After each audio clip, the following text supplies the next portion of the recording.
অনুরোধে শাশুড়িকে একটি বিলাসবহুল ডুপ্লেক্স বাড়ি তৈরি করে দিয়েছিলেন ছাগলকাণ্ডে আলোচিত এনবিআরের সদ্য সাবেক কর্মকর্তা মতিউর রহমান।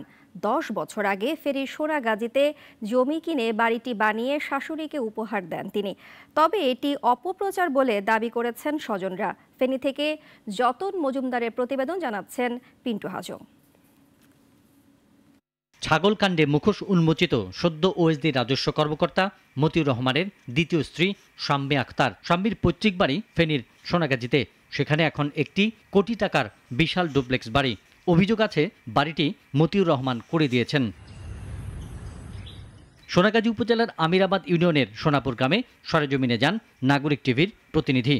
বাড়িটির নাম মিল্লাত ম্যানশন। দৃষ্টিনন্দন ডুপ্লেক্স বাড়িটিতে মালিক পক্ষের কাউকে পাওয়া যায়নি।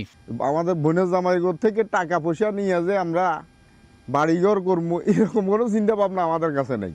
তারা আগ থেকে ডাকাতে সেটেল, তাদের পূর্বপুরুষরা ধনী ছিল, এই বিধায় তারা ওইদিকে সেটেল, টাউনে সেটেল। এরকম ঘর 2-4টা করার মতো আল্লাহ ওদেরকে এগুলো অনেক আগের থেকে তৌফিক দিছে।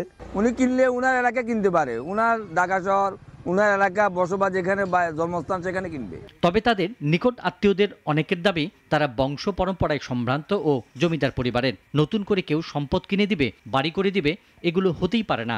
এসব তথ্য অপপ্রচার। আমাদের বাড়িতে তো অনেক ডুপ্লেক্স বাড়ি, আমারটা ডুপ্লেক্স বাড়ি, আমার চাচাদের আছে ডুপ্লেক্স, আমার জ্যাঠার আছে ডুপ্লেক্স বাড়ি।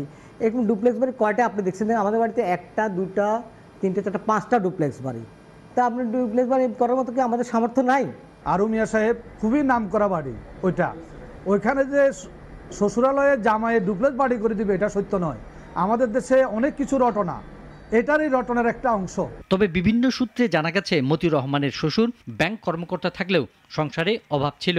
মতিউর তার শালা ও শালিকার পড়ালেখার ভার গ্রহণ করেছিলেন, তাদের বিদেশে পড়তে পাঠিয়েছিলেন।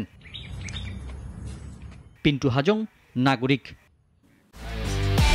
একমাত্র ওয়ালটন এসি দিচ্ছে 1 বছরের রিপ্লেসমেন্ট গ্যারান্টি এবং কম্প্রেসারের 10 বছরের গ্যারান্টি।